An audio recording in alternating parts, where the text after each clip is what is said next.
Welcome to your daily sports fix. I'm Scott Anthony Smith. After a dramatic divisional round weekend in the NFL playoffs, we'll quickly look back at the good, the bad, and the unpredictable, and give our thoughts and predictions on the upcoming AFC and NFC championship games this weekend. My roundtable today, Mr. Tall, Pale, and Handsome, Ken Waltz. The next best thing since Ken Waltz, Mr. Mark Haskell. And the first to always jump off the bandwagon when they're playing from a 2-touchdown deficit, superfan Danny Simmons. Wow. I am. Did you guys like all those? You nailed those. Not Those were really. great. You did nail That was it. only one cup of coffee this morning. I'm a little more pale than he is. So, So clear on that. I just lot want to younger. say I've never been on the bandwagon. You've never been on the bandwagon? No, I was a fan from day one, so I didn't have to jump on the bandwagon. Or jump off. Yeah, but you're That's a quitter right. when the opposition gets touchdown number 2. I didn't have any This game faith. is over. When they got to... He texted me in the third quarter after they were down 2 again, and he says, "Oh, that's a wrap." I just said, Wow, "Just when wait, it was they're 28 to fine." 14, I went...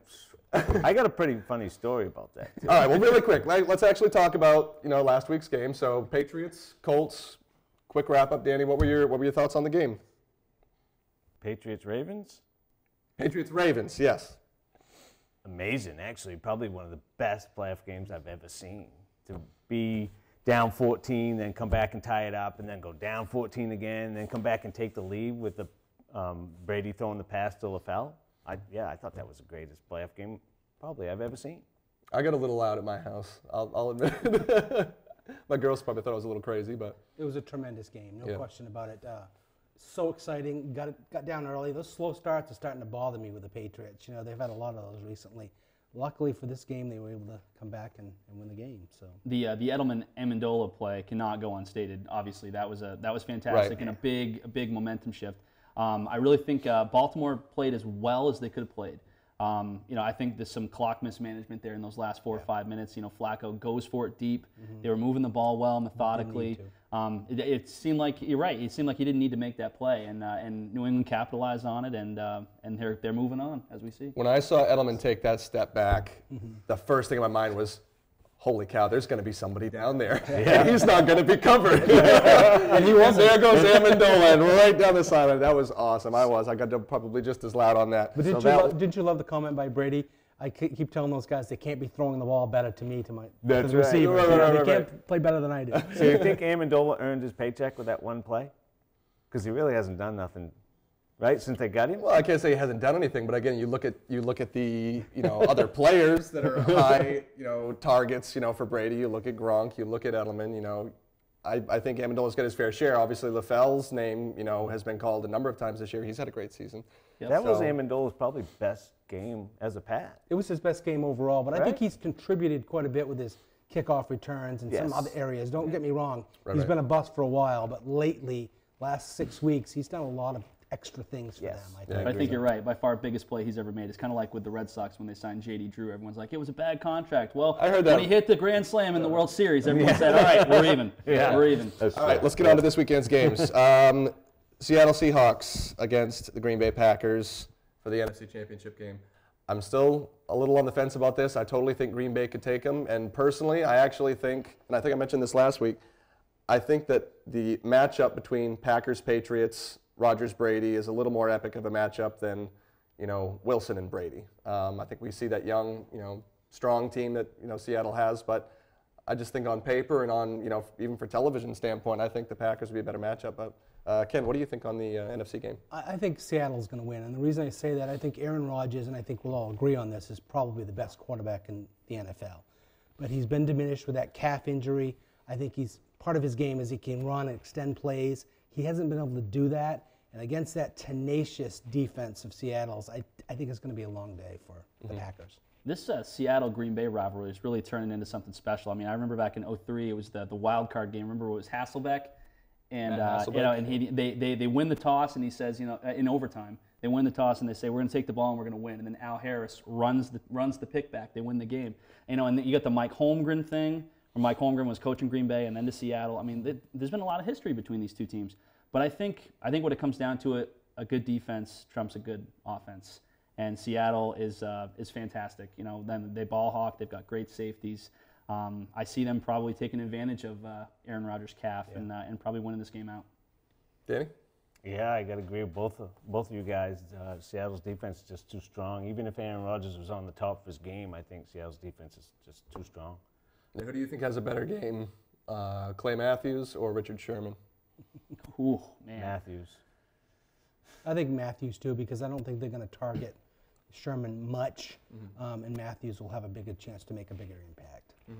I don't know. I think Sherman has the chance to have a better game. I mean, Russell Wilson's undersized. He can move around in the pocket. I think he has the ability to elude Clay Matthews. Not that he isn't fantastic. I also see Jordy Nelson maybe a little undersized. Maybe they try to go to him. Sherman, you can't find a guy in the NFL that's got a bigger chip on his shoulder these days than he does. Yeah. I think Sherman is the guy. All right, right over to the AFC game. Big matchup between Andrew Luck and Tom Brady. There's a million things we could talk about, but I'm actually going to go with you, Danny. What do you think's gonna happen? Is it going to be the offense against their defense, or? Well, the weather is going to be a factor this weekend. It's supposed to rain, maybe even a little snow. The Colts are a dome team. Patriots play great outdoors. I think it's going to be ball control by the Pats this weekend. I don't think you're going to see them spread it out and throw it 50 times like they did against the Ravens. I think you've got to run LeGarrette Blount. You got to run Jonas Gray. I think the Patriots, if he's active, right? I think the Patriots pull it out, something like a 24-16 type game. I think Denver did more to lose that game against the Colts than the Colts did to win that game. So I'm not really high on the Colts. I think Patriots don't lose to teams like this. Patriots lose to teams that are very physical on the defensive line, and the Colts just aren't. Now, again, talking about the defensive line, center Brian Stork, still apparently not, at least maybe he's questionable as far as I know for that game. Yeah, I don't think he's going to be available. I don't believe that. And do you think that strongly affects the line? For New England? Yeah. Yes, I mean, I think it's going to come down to running, as Danny said, with the rain. Jonas Gray and LeGarrette Blount, will they make a difference? I don't know if Dan Herron for Indy really makes much of a difference either. I mean, I think that both of these passing games are going to be diminished with the weather.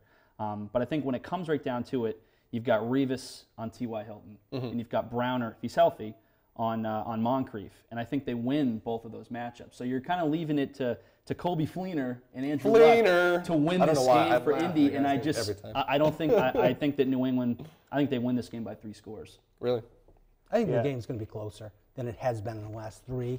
It's been dominated by the Patriots the last 3 games. But I just think that, and I think it'll be surprising, I think the Patriots will throw more. I think everybody expects them to run because they've had so much success running against the defense of the Colts. Sure. But I really believe that they'll pass more than you think, even in bad weather. Tom Brady has proven over and over and over he can pass the ball in bad weather. Oh, yeah. Cold, snow, rain, it doesn't matter. So I think he's going to pass. So you think we're going to see more of Blount and Gray possibly than we're going to see of Edelman and Gronk in this one? I think you'll see a lot more than you saw last week when they just decided to not throw the ball at all in the second half. I think that's a safe bet. Yeah. I think you're going to see a more balanced team. I think you're going to have, even running and even throwing, because you can't take Gronk and Edelman out of the game. I mean, that's your bread and butter. Gronk's going to get his, Edelman will get his, but I think they're going to run more than they did against the Ravens, definitely. And I hope it's Jonas Gray running and not LeGarrette Blount. Right. LeGarrette Blount takes too long to get going. When he gets going, he's wonderful. Yeah. But Gray, he hits a hole and he's downhill, gone. So. Do you sing "My Name Is Jonas" in your heart whenever he carries the ball? that's what I want to know. Well, the one thing I know that we're not going to see, I mean, if it ends up being, Patriots, Seahawks, Super Bowl, the one thing I know we're not going to see is Edelman and Brady trying to whip up some kind of fun wildcat play. The Dan Amendola thing was great. Don't get me wrong, but I don't think we'll see anymore. You couldn't do that against Seattle's defense.